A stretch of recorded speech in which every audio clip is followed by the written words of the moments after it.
WFRS. This briefing is being aired live on YouTube. A reminder to maintain audio quality. Please remain muted until it's time to ask your question. If you're on the phone and are able to do so, please use *6 to mute and unmute. Joining us for today's media briefing are Governor Tony Evers and DHS Secretary-Designee Andrea Palm. Also available to answer questions are Dr. Ryan Westergaard, Chief Medical Officer in the DHS Bureau of Communicable Diseases, and Ryan Nilsestun, the Chief Legal Counsel in the Office of the Governor. We'll begin the briefing with remarks from Governor Tony Evers. Good afternoon, and thank you for joining us today. Last week, we provided an important update on our federal CARES dollars. To date, we've invested nearly $2 billion in federal CARES funding to support our state's response to this pandemic.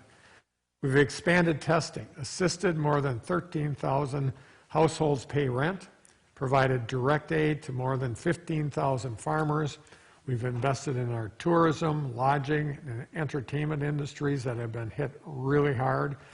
And last week announced a $131 million aimed at addressing healthcare worker shortages and helping create capacity in Wisconsin hospitals and skilled nursing facilities.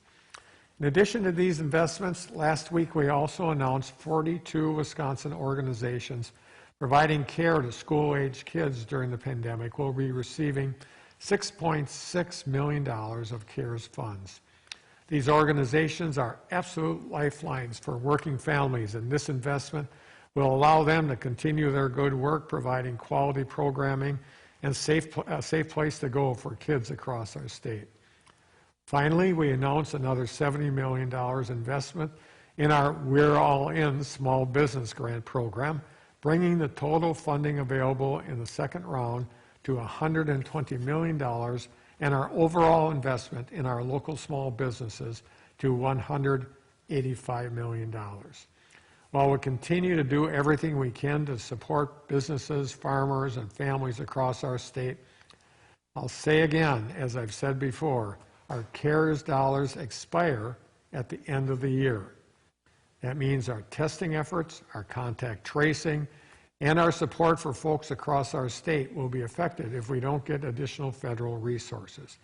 We need urgent action from Congress now to provide more support for our state's response to this pandemic. The COVID-19 pandemic has affected nearly every aspect of our lives, from how we learn and work to how we grocery shop, and the holiday season will be no different. Wisconsin's Main Street businesses are the hearts of our communities, the catalyst of local economies, and the livelihoods of so many Wisconsinites.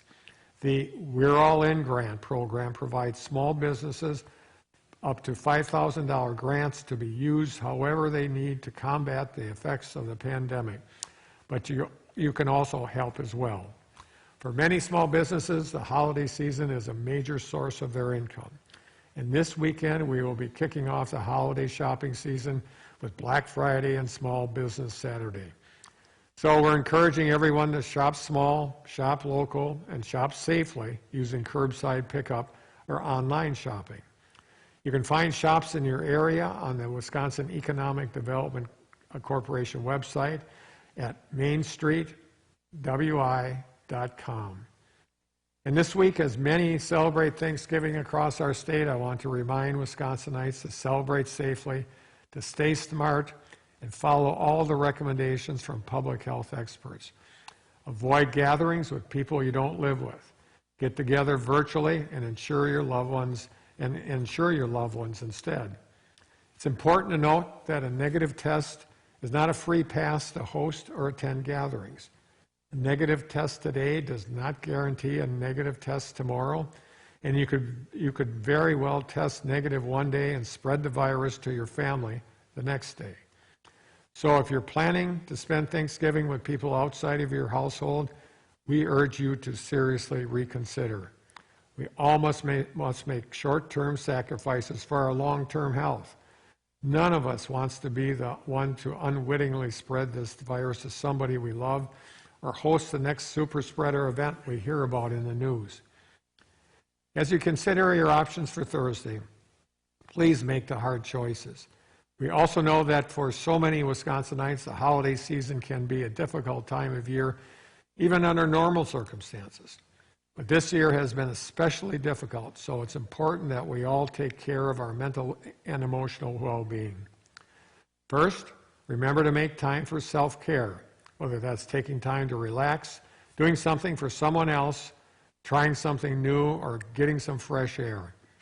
Second, check in on your people, whether that's talking on the phone or connecting over Zoom. It's a great time to reach out and connect with somebody you haven't heard from in a while. Finally, know that it's okay not to be okay, and you are not alone. I care about you and the people around you too also. No matter your age or situation, there are resources available. Text HOPELINE to 741-741 for free emotional support services that can provide help and hope to those who need it the most. You can also call the National Suicide Prevention Hotline at 1-800-273-8255. And online you can visit resilient.wisconsin.gov for more resources. It's okay to ask for help. In fact, it's more than okay. It can make a real difference for you and for your loved ones. We'll get through this together. So stay healthy, stay safe, and have a happy Thanksgiving, Wisconsin. I'll now turn things over to Secretary-Designee Andrea Palm for her update. Take it away, Andrea. Thank you, Governor. Good afternoon, everyone, and thanks for joining us again today. First, let me echo what Governor Evers just said. It is okay to ask for help. It's always okay to ask for help, whether or not we are in a pandemic. And making sure we check in on loved ones who may be struggling is so important right now. Please reach out, because help is available. Governor Evers declared yesterday as a day to thank those in public health. And so I want to say thank you to our healthcare workers, to the staff at our local and tribal health departments, and to my incredible colleagues at DHS. They have sacrificed so much during this pandemic, and I am so grateful for their dedication to the health and safety of the residents of this state. I know this hasn't been easy, and we're not done yet, but they have all risen to every challenge, and I know that is what they will continue to do. So thank you for all your work over the past 9 months and in the months to come. In the spirit of the Governor's proclamation, the best way we can say thank you to the healthcare and public health workers in our state is to stay home, wear a mask, physically distance, and wash our hands. When we each take the necessary steps to prevent transmission of COVID-19, we help flatten the curve. And that helps take pressure off our straining hospitals and nursing homes. With the current state of the pandemic here in Wisconsin, the most effective action we can take is to stay home. To be clear, that includes individuals who have tested negative. A negative test, as the Governor just said, is just a snapshot in time. It means the test did not detect COVID-19 when it was administered. However, considering the incubation time for COVID-19, the virus may become detectable at a later time, and of course, a negative test does not prevent future infection. A negative test is not a free pass. If you receive one, please continue to stay home and monitor for symptoms. I want to give you an update on our numbers today, so here's where things stand. There are now 363,973 confirmed cases of COVID-19 here in Wisconsin. That's an increase of 6,202 over yesterday's report. Our 7-day average of new daily cases is 5,732. 1 month ago, our average was 4,378, and 2 months ago, it was 1,888. Our total deaths have now reached 3,115, which means we've reported an additional 104 Wisconsinites have lost their lives to COVID-19 since our report yesterday. This is the highest number of reported deaths in a single day that we've had, and our thoughts are with the families and friends of those we have lost. Our situation in Wisconsin is only going to get better if we all take steps together to change the course of this pandemic. Please stay home. Do not gather with folks that you don't live with. Going to a friend or a relative's house or hosting a dinner, even for Thanksgiving, are risks that we cannot afford to take as a state. So please celebrate with the people you live with. Thank you for doing your part. Thank you, and we'll now take your questions. A reminder to maintain audio quality. Please keep phones on mute until it is time to ask your question. And we'll begin this afternoon with Molly Beck from the Milwaukee Journal-Sentinel. Molly? Hi, thanks for having this call. This question is for the governor. Governor, could you talk about the progress in discussions with the Republican legislative leaders' offices on a COVID relief bill, and whether you think there's an actual likelihood that there will be a relief bill in the coming weeks? Yeah, thanks, Molly. As people know, that I met with the Republican leadership recently and had a good conversation about the bills that we were proposing, as well as how we move forward together. At the end of that meeting, we agreed that our staffs would meet together this week, and I think it happened not too long ago here in the Capitol, or they have met. I don't think it was here in the Capitol, but I haven't had a briefing on that yet, the result of that meeting. We also agreed that we would, subsequent to that meeting today, we would meet sometime next week to discuss if there is a path forward. I hope there is. There seemed to be some interest in some of the bills that had been passed at the previous last time that they met on this, which was a long time ago. But many of those bills had expired with the previous public health emergency. So we are doing whatever we can to get together and reach some conclusion, but I don't have a feeling one way or the other whether it will happen, whether they have brought anything to the table to discuss today. So I'm a little bit of a disadvantage as far as answering that specifically, but they did meet today. I haven't had a briefing on it yet from people that were there. Hopefully things went well and we can meet next week and get something done for the people of Wisconsin. Thank you, Molly. Now to Todd Richmond from the Associated Press. Todd?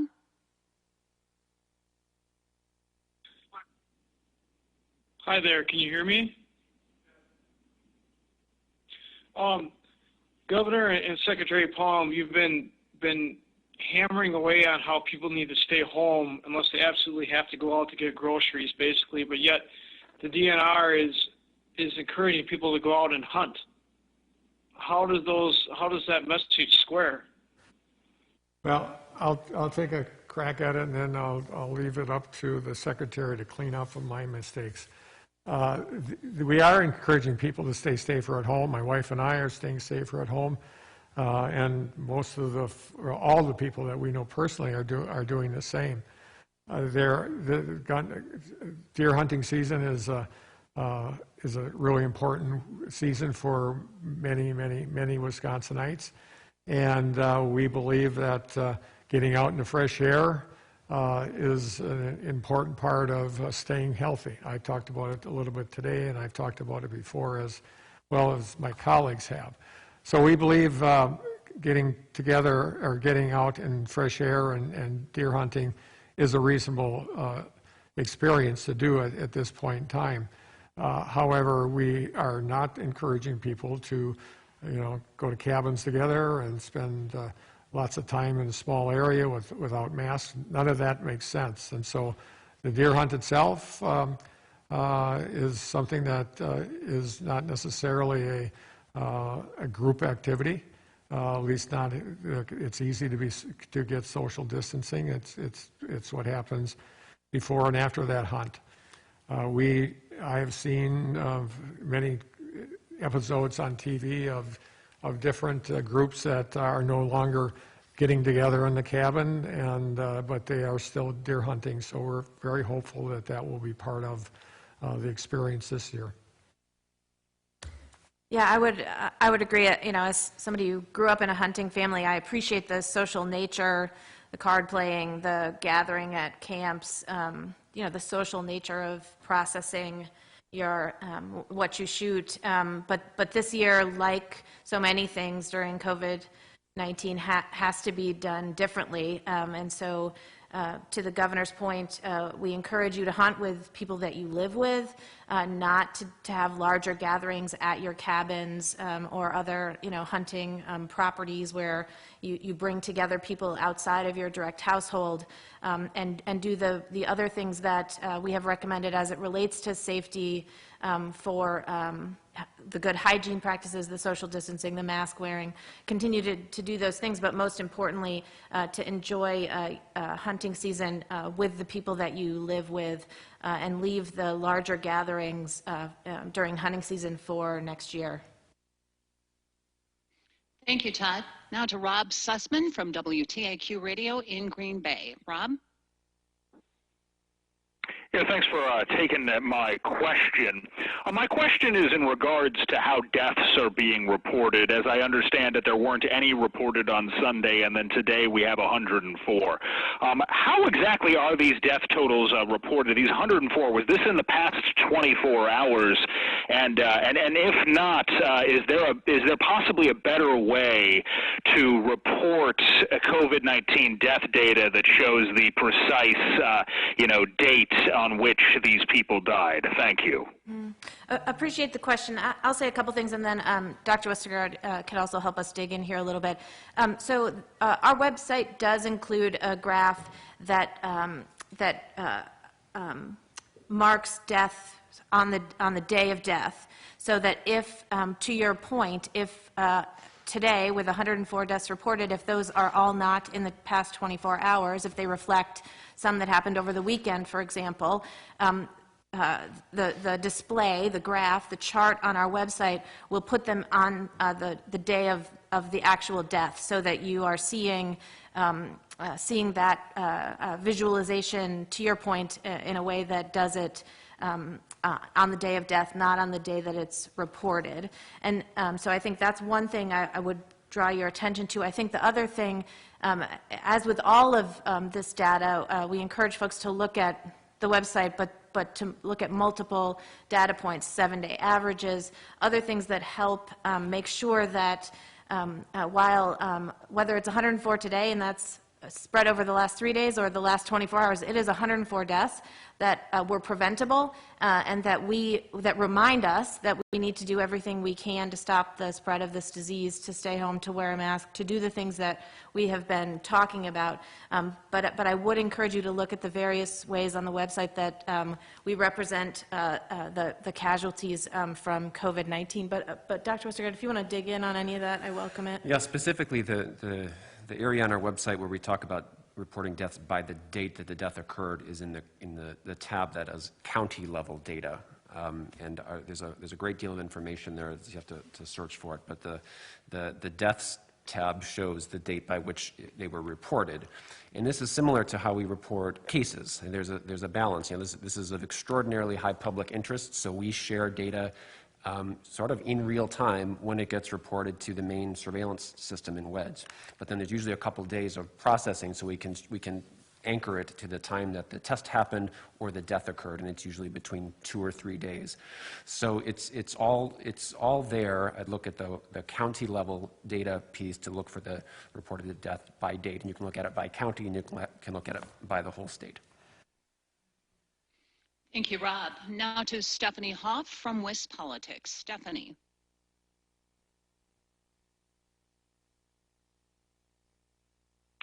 Good afternoon, and thanks for taking my call. So I'm looking at the dashboard, and it looks like percentages for both people tested positive and overall test positive are both going down. Since that's kind of that first indication, does that mean we're flattening the curve? So Stephanie, I think that, right, we have seen in our data, over the 7-day averages, we've seen some of these indicators start to go down a little bit. I think we want to see that. We want to see that more. And I think it's really important to remember that where we are today at 6,200, where we are in our 7-day average, which right now sits at about 5,800 and change, is still as high as New York City was at its peak this spring when they were overwhelming their hospitals, and the nation was surging personnel and other assets to help them weather the storm that they were facing at the time. And so while we certainly are happy to start to see slight declines in some of our numbers, we are far from out of the woods, and people need to double down. People need to continue to do what they are doing and do it more, and particularly coming into this holiday weekend where there will certainly be temptations to attend larger gatherings, to get with family and friends, and let our guard down, but we need to keep vigilant. We need to be more vigilant and give ourselves a shot at coming out the other end of this holiday weekend without seeing additional surges in our cases. Thank you, Stephanie. Now to Mason Dowling from WAOW-TV in Wausau. Mason? Hi, thanks for taking this call. My question is for Dr. Palm. Given that obviously we are encouraging everybody to stay home, knowing that some are still going to travel, are there preparations being made for a post-holiday COVID surge? Yeah, I mean, you're not wrong that what we have seen in the data across the country is coming out of each holiday in 2020. You've seen surges, out of 4th of July, out of Labor Day, et cetera. And so I think we still control whether that happens here in the state of Wisconsin. It is why the governor and I have continued, and stakeholders, hospitals, medical professionals, our local public health partners have called on all of us to do the things that need to be done to not see a surge when we come out of this holiday weekend. And as you point out, that's what we've been saying about staying home and wearing a mask and socially distancing. I think we continue and will continue over the next number of days to work with the hospital systems, to work with a new contractor that we've got on board on some of to help with some of the staffing issues, staffing shortages we've seen, and so our work will absolutely continue. But I think it's really important for all Wisconsinites to understand that we hold in our own hands whether or not we see a surge on the backside of the Thanksgiving holiday, and I would urgently ask folks, please, to do their part so that our frontline healthcare workers and our hospital systems don't become more overwhelmed than they have been in these last couple of weeks. Thank you, Mason. Now to Danny Maxwell from WKOW-TV in Madison. Danny. Hi, I actually wanted to follow up on that, and maybe Dr. Palm or Dr. Westergaard could follow up on that, talking about, if people do gather, what would happen? Could you give a prediction to say if a quarter of Wisconsinites decided to gather with their extended families for Thanksgiving? Could you give some sort of prediction on what kind of surge we could see if that happened? Yeah, I mean, I certainly haven't run the numbers and can't do that in my head to say what that would look like, but I think we know, based on what we have seen here in the last, since early September, as we have been on this very steep incline, that we are almost maxed out in the state of Wisconsin as it relates to our hospital capacity, our staffing to serve the folks who need hospitalization and become ill from COVID-19, all the while our hospital systems need to continue to serve folks who need care for the day-to-day things that happen to all of us as we go through our lives, and how our skilled nursing facilities and nursing homes are having staffing shortages, how we are seeing an increase in infections and deaths among vulnerable people. I think whether whether you think about a quarter of folks in Wisconsin gathering for Thanksgiving or not, you can look at what we have been seeing over the last month in the state of Wisconsin and understand what additional surging would look like for us. Our alternate care facility is prepared to serve up to 500 patients. At a time, but we need to not get to that place. We need to do everything we can to avoid that. Our hospitals and our frontline healthcare workers have been very vocal in recent weeks about the strain that they are feeling, and we need to take their words seriously. We need to hear them, and we need to stay home, and we need to do everything we can to stop the spread so that we aren't finding out what happens if 25% of Wisconsinites gather for Thanksgiving. Thank you, Danny. Now to Victor Hackabo from CBS 58 in Milwaukee. Victor? Hello, good afternoon, and thank you again for taking the call. I wanted to ask, with hospitals reaching, their limits, what are the developments of any plans for more ACFs around the state? And kind of tied to that, about the staffing, Secretary Palm, if you could, you had mentioned a new contractor for addressing that issue. If you could expand on that. So just new ACFs and the staffing contractor. Thank you. Yeah, so the ACF we have has capacity for 500 patients, just over 500 patients. We are not currently anticipating the need for additional alternate care facilities. We are working hard with the hospitals around the state in order to deal with transport issues and other needs of our local hospital partners as they consider and work with us should they need our backup capacity.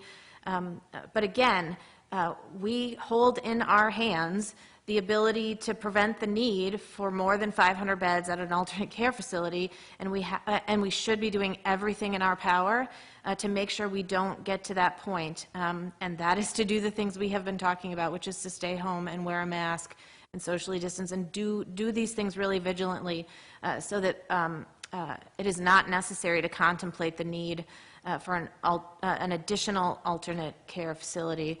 As it relates to staffing shortages, we, as you know, have pulled as many levers as we can get our hands on to provide some relief in the space of staffing. As we have seen really intense community spread here in the state of Wisconsin, that has meant that our frontline healthcare workers who live in communities, obviously, are being exposed to COVID and either needing to quarantine or becoming infected as a result of really what we're seeing in this surge, in this community spread scenario that we've got here in Wisconsin. And so whether it's regulatory relief, whether it's the money that the governor mentioned in his opening comments that we have opened up to skilled nursing facilities to allow them to open additional beds so that they have more capacity to treat COVID and non-COVID folks who need to be discharged from hospitals. We have brought on board an additional staffing firm. We are absolutely utilizing to the maximum the staff that exist in the state of Wisconsin and are needing to hire from outside the state. And so staffing firms are an important tool for us as we work to make sure we have enough nurses, enough CNAs, enough other skilled frontline healthcare workers to fill these gaps. And so we have expanded our tools in that toolbox to be able to, again, bring in staff for our hospitals where they are needed, and are currently working with a number of them to utilize this new tool, and we'll continue to do that. We also have been working with our partners at the federal level who are also sometimes able to help fulfill staffing requests, and so for a few of our hospitals around the state, we have been able to tap federal assets to fill some staffing gaps. So again, we recognize what a critical shortage this is, and that we are competing with states all around this country for qualified healthcare providers, because we are not the only state who's seeing the kind of surge that we're seeing. And so we want to make sure we have as many tools at our fingertips to fill those gaps, but ultimately we need to stop the spread, we need to flatten the curve, we need to take the strain off these hospital systems and nursing homes by doing everything we can and know to do to stop the spread. Thank you, Victor. Now to Jonathan Nizer from NBC 26 in Green Bay. Jonathan. Thank you for taking the question. Kind of building off Stephanie's earlier question, this is probably best answered by Dr. Westergaard. Looking at the 7-day average of new cases per day, it seems to be down more than 10% from its record high last week. Would you expect this is due to fewer tests being done, or is this a statistically significant downward trend in our daily average cases? Yeah, it's a good question. I don't believe it's a statistically significant downward trend, but on the surface of it, I think we should feel good that compared to a week or two where it was climbing day by day by hundreds, that it's not doing that. In order for before we see our curve decline, the number of cases go down, we're going to see it plateau. And the data from the past week are encouraging that it's plateauing. So it's much better that we observe that than continuing to go straight uphill. That being said, the level of transmission and the number of cases is critically high. So the easiest answer to the question, are we flattening the curve, is no. The curve is very, very elevated. All communities have high disease activity. And in that environment, there's risk of transmission to and from people who don't know that they're infected. And that's really the greatest risk right now. Most cases that are being transmitted are from people who haven't yet been tested, haven't been notified by contact tracer that they've been exposed. And that's what makes it such a dangerous situation. So we are hoping that we'll see the number of new cases, but it's really only going to happen when we really considerably decrease how frequently we're interacting, because in this environment where so many people are infected and don't know it, transmission is likely to continue to happen. Thank you, Jonathan. Now to Mitchell Schmidt from the Wisconsin State Journal. Mitchell?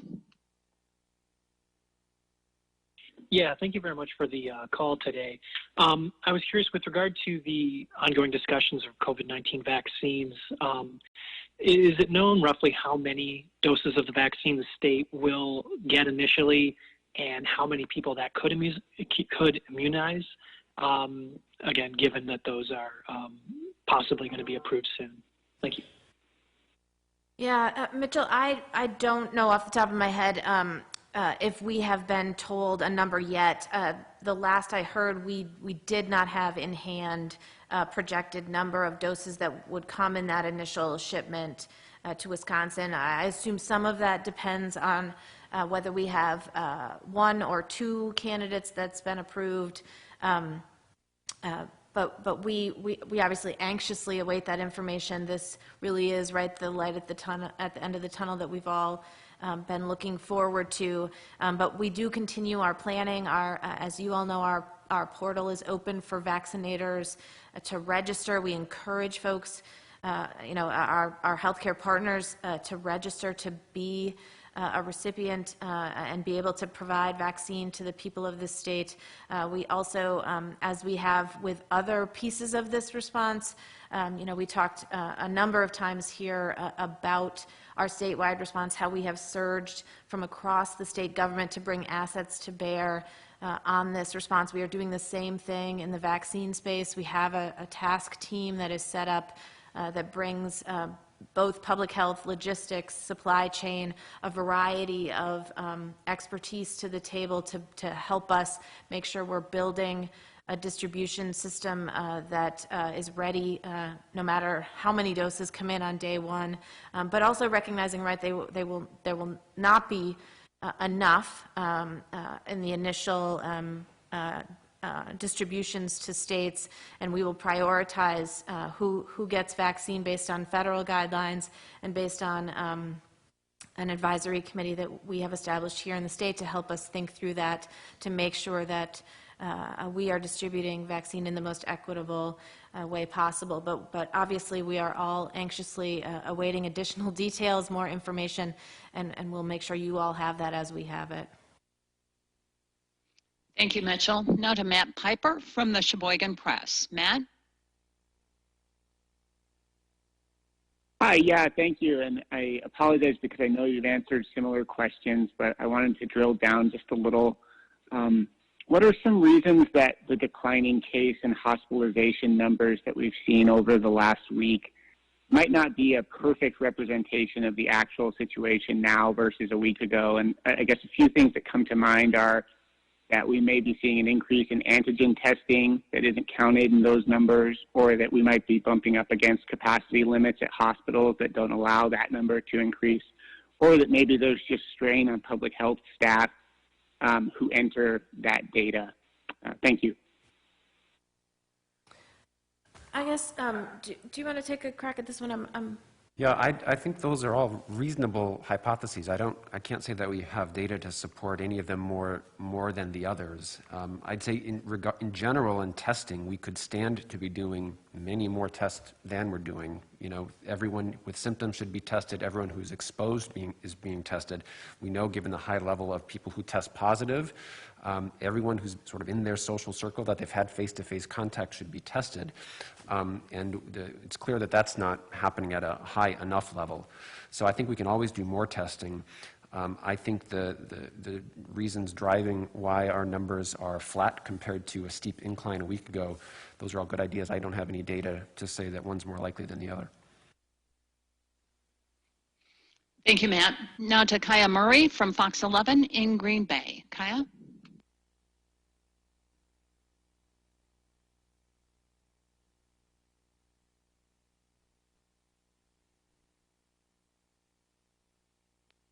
And again, Kaya Murray from Fox 11 in Green Bay.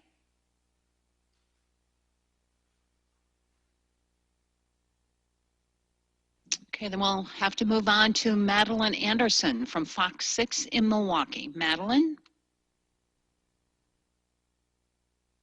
Hi, my question is, in addition to concerns about cases increasing due to family gatherings this Thanksgiving, is there also concern about COVID spreading during other activities associated with this weekend, such as crowded bars and people drinking Wednesday night, which is typically one of the biggest drinking nights of the year, and especially since the governor's 25% capacity order is not in effect? Thank you. I'll jump in, and then others can follow up. Yes, that's exactly why we put that order in place. It's unfortunate that it's not. It's been messed with in the legal system enough that it hasn't had a chance to actually see the light of day. But yes, that's exactly why we had that order, to limit the ability for people to gather in public places and spread the disease. So yes, if there's too many people in a bar in close connections with each other, you can count on that being a possible spreader of the disease. So yes, you hit the nail on the head. That's why we did the order that we did. Thank you, Madeline. Now to Melanie Conklin from Wisconsin Examiner. Melanie? Hi, a question today for Secretary Palm and Governor Evers. I'm wondering if you would be willing to share how you and your family's Thanksgiving holidays will be different this year in the pandemic than they have been in years past. I'll start. Last year, we met with, we do the math, 9 grandkids, 3 kids, that's 12, plus Kathy and I, so we were 14 people together at my daughter's house, spending probably 5 hours together. This year, it's Kathy Evers and Tony Evers, end of story, at home. Yeah, and in recent years, we have traditionally spent a long weekend with my husband's family. This year, it'll just be my husband and I. We actually went all in on Wisconsin this year and got a pork tenderloin from our favorite local farmer and an apple pie from our favorite orchard and a nice bottle of wine from our favorite local wine cellar, and it'll be just the two of us. So we tried to think of fun ways to make it a little different and not just lonely. So, but it will be just the two of us. Thank you, Melanie. Now to Marty Glazer from Spectrum News. Marty?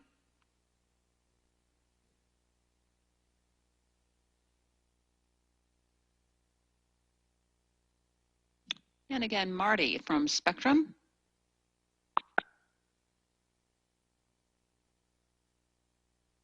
Okay, we'll move on. Can you hear me now? Yes, we can. Go ahead, please. Hello? Yeah, with the Thanksgiving holiday, my concern that is with the nursing homes and families. Already, seniors, we started the meeting off talking about mental, health and people struggling. Our seniors, what do you recommend for people who are already suffering as it is being in nursing homes for their families as far as what they can do to help them during this Thanksgiving holiday? I know some are allowing them to bring their parents out, which is obviously not such a great idea, being that we are in the midst of the spread. If you could give any advice on that. Yeah, this is one of the hardest, I think, parts of this pandemic has been the loneliness and isolation that some people have been faced with, and are most vulnerable in skilled nursing and nursing homes, maybe the most in that category, because they are so vulnerable to severe illness and death, and it has been a long 9 months. So, I think the creative things that folks have found to do throughout these 9 months still stand.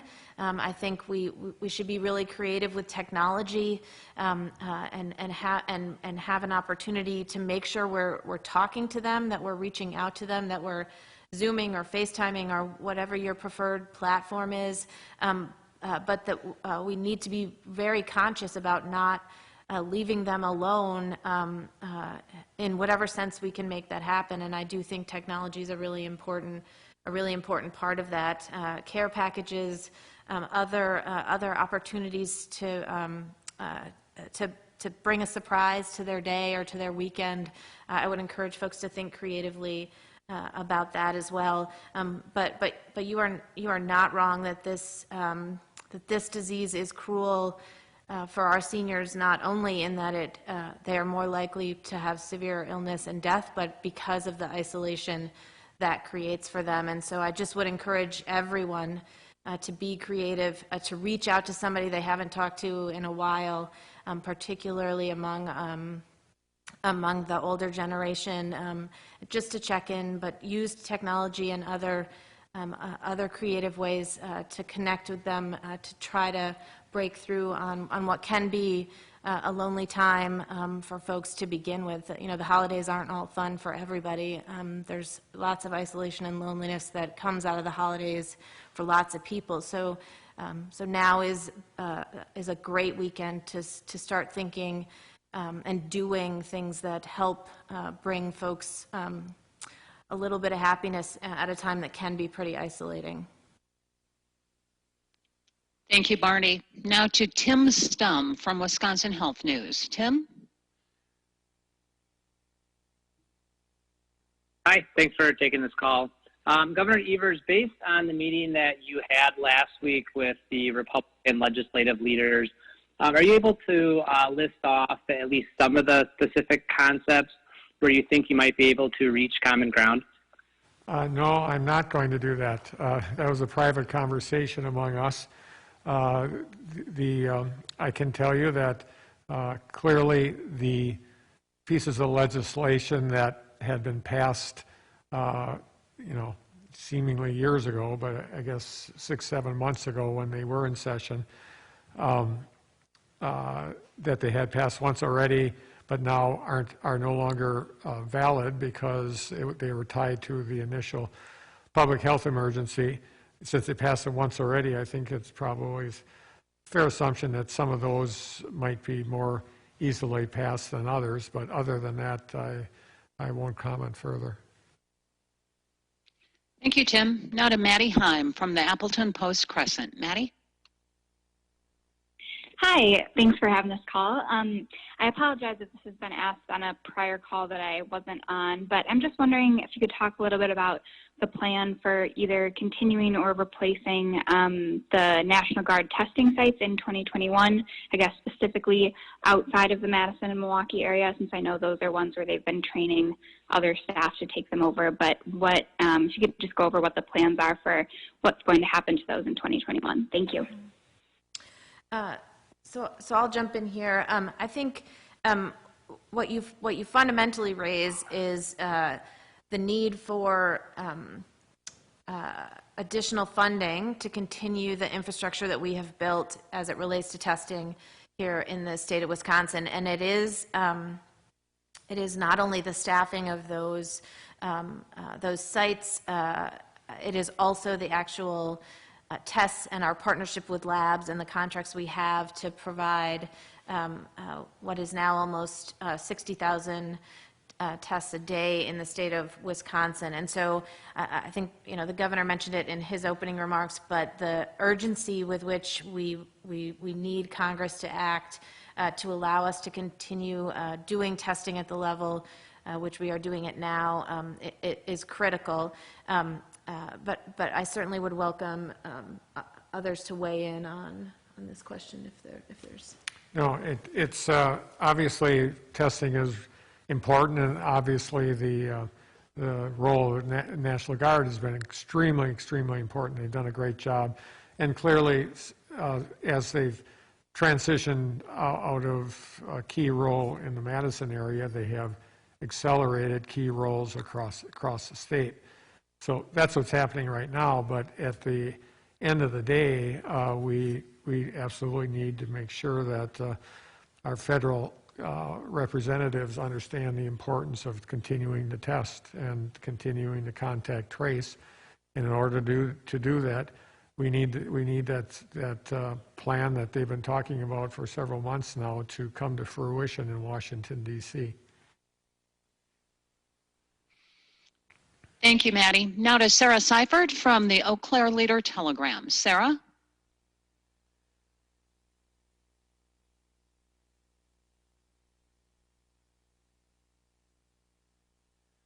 Again, Sarah from the Eau Claire Leader Telegram.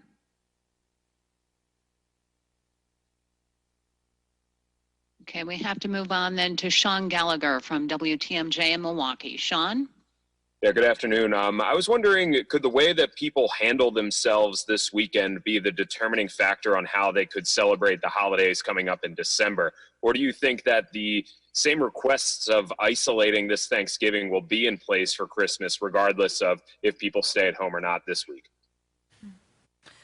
That's a great question. I think considering the height, the sheer number of cases we've been seeing on a daily basis, we have considerable work to do to get to a place where we have a positivity rate and a community spread that gets us in position to think about large gatherings again, or gatherings with folks outside your home. I think it is absolutely something we should be striving for. It is work that we need to do, considering that the end of the year we still will not be in a place where vaccine is readily available, and so we have to do this work, whether it's in anticipation or hopefulness about that set of holidays, or whether it's because we've still got a ways to go before vaccine is available in large enough quantities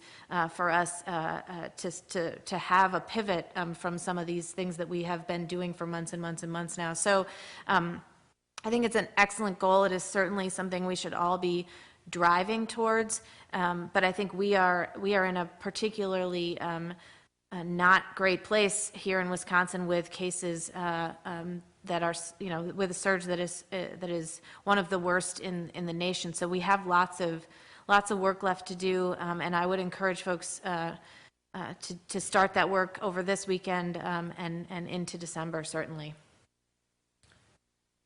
Thank you, Sean. Now to Nick Bohr from WISN TV in Milwaukee. Nick? Hello. I wanted a question for Dr. Westergaard. There's certainly a lot of eagerness for the vaccine, but what do we know about side effects, and what will you want to see before recommending one?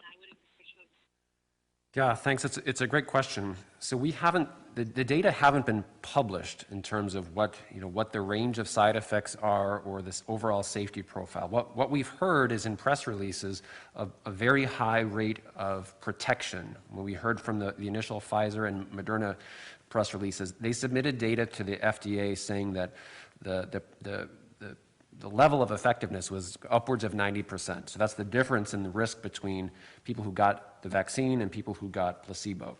They haven't reported any significant toxicities or major adverse effects, but that's where this next step is really important. They're going to submit all of the data to the FDA, who will go through very carefully all of the reported side effects or symptoms in both the placebo group that got not real vaccine, but a placebo, and the vaccine group, and understand whether there's any differences, any signals that there are important toxicities or side effects. Generally speaking, many vaccines can cause flu-like symptoms because it revs up your immune system, and those are some of the same things that go on in your body when you have an infection get activated when you get a vaccine. So sometimes people can feel lousy for a few days, have soreness in the arm. Those things I would say would be expected, but those are things that are true of all vaccines. The really important safety investigation that needs to go on is analyzing all those data from the tens of thousands of people that have gotten vaccine and understanding, are there really any important safety signals? And we don't know that yet. That's going to be the job of the FDA panel and the CDC panel to review all those data quickly. And that process has been, developed over many years, and it has a lot of respect among people in the medical and public health field. So I think we will trust that process will uncover any major safety risks that were learned during the clinical trials. Thank you, Nick. Now to Christina Leifring from Up North News. Christina. Hi, this is Jessica Vaney-Grim filling in for Christina. I apologize, I missed the first couple of minutes of this call, but I had a question about the number of COVID positive cases that are being transferred to long-term care facilities. Could you expand on that just a bit? I'm wondering if some patients are being transferred out of hospitals, possibly because of the need for beds. And if that's not the case, just what the influx of these patients, the impact that they're having to long-term care facilities. Thanks. Yeah, it's a great question, and it's not an uncomplicated issue, right? You have folks in skilled nursing facilities who need hospitalization for a variety of reasons, right? That is a natural part of the healthcare system currently. Then you layer on that COVID-19, so you continue to have those vulnerable patients coming and going from hospitals for whether it's illness that is COVID related or not, and sometimes when they are ready to be discharged back to their nursing facility, maybe their nursing facility is having a COVID outbreak or is investigating a potential outbreak, and so you may not be able to bring new folks or returning folks back into that setting until you understand what the status of that outbreak is. Is it really an outbreak? Where is it? How do we make sure that everyone who lives here and who may be returning or newly joining us here at this skilled nursing facility is safe from COVID? And then on the other side, you have hospitals, right, who are at or nearing capacity and are very actively managing their patients, their bed space, their staffing, to make sure that they can do the work they need to do to treat everybody who needs hospitalization. And so when you have patients that are ready to be discharged from a hospital, they need to have places to go. They need to be either able to return home, return to their skilled nursing facility, wherever it is that they reside. And so COVID has complicated that in ways that we want to make sure we are creating solutions that keep everybody safe and keep the movement of patients as efficient as possible, so that we have access to all the beds that we can get our hands on, considering where we are in this pandemic. It is why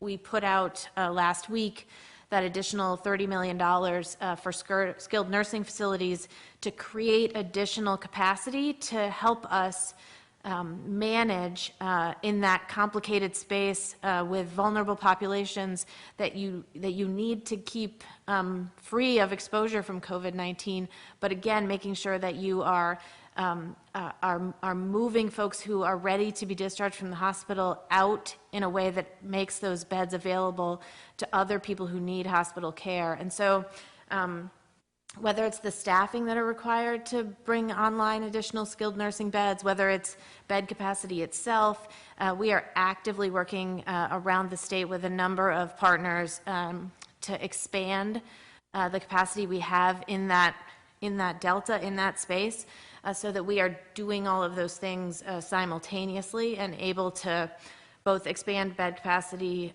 for hospitals, but also make sure that our most vulnerable folks here in Wisconsin, those who live in skilled nursing, have a place to go that is safe for them to be and does not expose them to illness such as COVID-19. Thank you, Jessica. Now to Madeline Fox from Wisconsin Public Radio. Madeline? Hi, thanks for taking my question. Local health departments across the state have recommended that their school districts go virtual because of the high COVID-19 spread you guys have been talking about, but some districts are staying open over that recommendation. So I was curious if if DHS or another agency has looked into any levers to put more teeth behind those health department recommendations, or going another route like setting a threshold of positives or spread when schools should go virtual.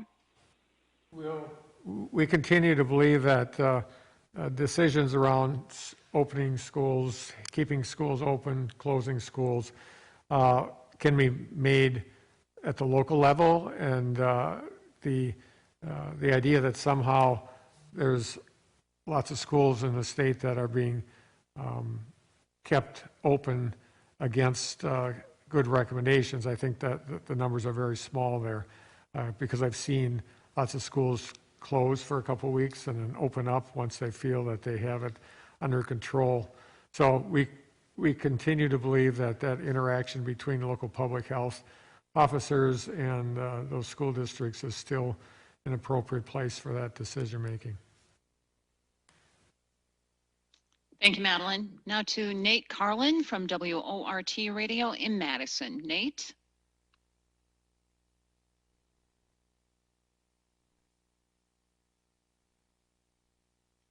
Nate from WORT.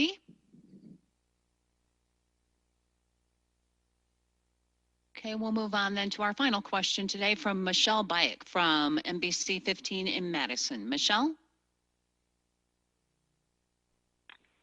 Hi, with the pleas to stay home this Thanksgiving and to celebrate with your household, if that's only a recommendation and there's no way to enforce it statewide, what will it take to get people to listen? That's the magic question. Thanks for asking it. We keep talking about it. I mean, we have Republicans talking about it. We have Democrats talking about it. We have leaders of the state talking about it. We have local health officials talking about it. So we will continue talking about it.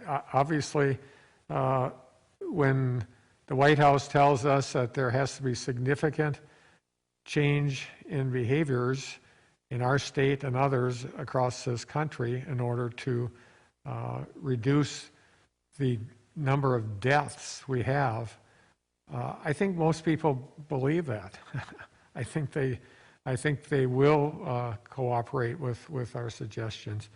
If you're not following that advice and those recommendations, you're helping to have more people die. And I don't want that. Nobody in this room wants that, and I don't think anybody in our state wants that. So it's up to us to take care of each other, and this is the time to do it. Thank you, Michelle, and thank you all for joining us this afternoon. That concludes today's media briefing. Please continue to monitor the DHS COVID-19 web pages for data and guidance. Additional information can be found on the websites of the Governor, the Department of Workforce Development, the Department of Public Instruction, the Department of Children and Families, and Wisconsin Emergency Management. Be safe and have a great afternoon.